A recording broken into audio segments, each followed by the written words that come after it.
Alors, pour ce dernier exercice sur les puissances, on a un exercice où on va essayer de mettre en œuvre le théorème de Bouchereau. Donc pour cela, vous voyez, on a un circuit qui est constitué de 4 dipôles qui sont montés en série et en parallèle, tout. Et la première question est une question qui est relativement culturelle, puisqu'elle demande à donner la nature de chacun des dipôles. Donc pour cela, on a des caractéristiques. On voit par exemple que le dipôle Z1, eh bien, il a une puissance active et une puissance réactive. Le Z2, il a qu'une puissance réactive, et ainsi de suite. Donc pour le dipôle 1, on a une puissance active et une puissance réactive positive. Donc pour cela, on en déduit très facilement que l'on va avoir affaire à une résistance et une bobine. On ne sait pas si elles sont câblées en série ou en parallèle, mais on sait que de toute façon, dans Z1, il y aura une résistance et une bobine, ce qui explique la puissance active pour la résistance et la puissance réactive positive pour la bobine. Pour le dipôle numéro 2, on n'a qu'une puissance active, donc dans ce cas-là, ça serait une résistance pure. Le dipôle 3, on voit que l'on n'a pas de puissance active et qu'on a une puissance réactive qui est négative, moins 1000 var. Dans ce cas-là, on en déduit qu'on a affaire à une capacité. Alors, le dipôle 4, c'est plus rigolo parce qu'on voit qu'on a une puissance active négative. Alors là, ça peut être très mystique, ça peut un petit peu poser des questions, faire poser des questions. Mais en réalité, eh bien, c'est tout simplement, si on a un système qui absorbe pas de la puissance mais qui en fournit, eh bien, c'est simplement que c'est un générateur. Et dans ce cas-là, le dipôle 4, ça sera un générateur qui sera câblé avec un condensateur, puisque la puissance réactive est de moins 120. Voilà, ça c'était la première question. La deuxième question, exprimer la puissance active, la puissance réactive et la puissance apparente consommée par l'ensemble de ces dipôles. Donc, pour la puissance active, c'est simple, on va simplement appliquer le théorème de Bouchereau. Pour cela, on va avoir P qui était simplement égal à la somme de différentes puissances actives. Donc là, c'est une addition, 500, 200 et moins 300, ce qui nous fait 400 watts.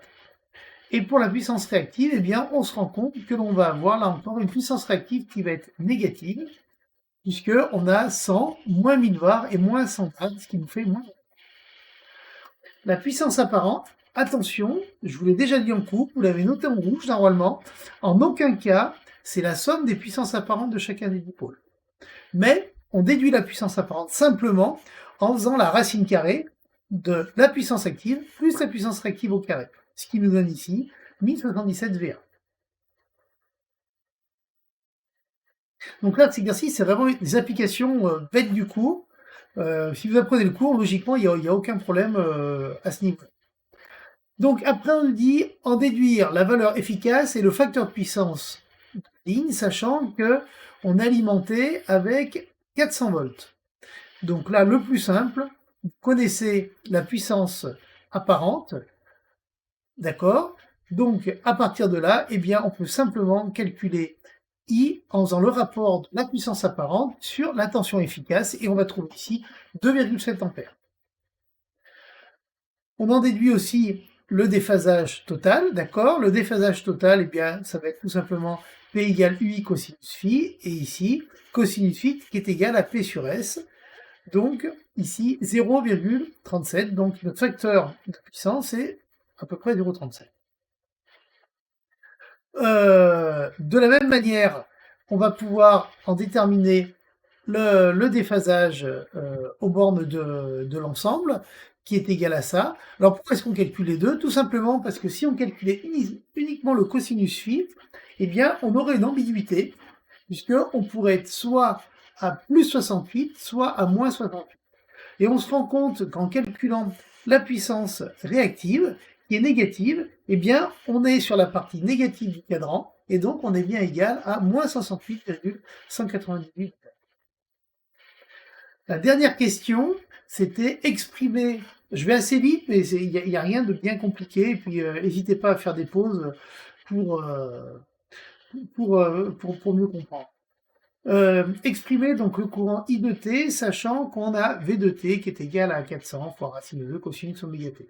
Donc là, il n'y a vraiment aucune difficulté, puisque je vous l'ai dit et je vous le redis, redonner la formule de I de t, ça veut dire qu'il va falloir donner la formule de son amplitude et le déphasage que l'on va avoir à ce niveau-là.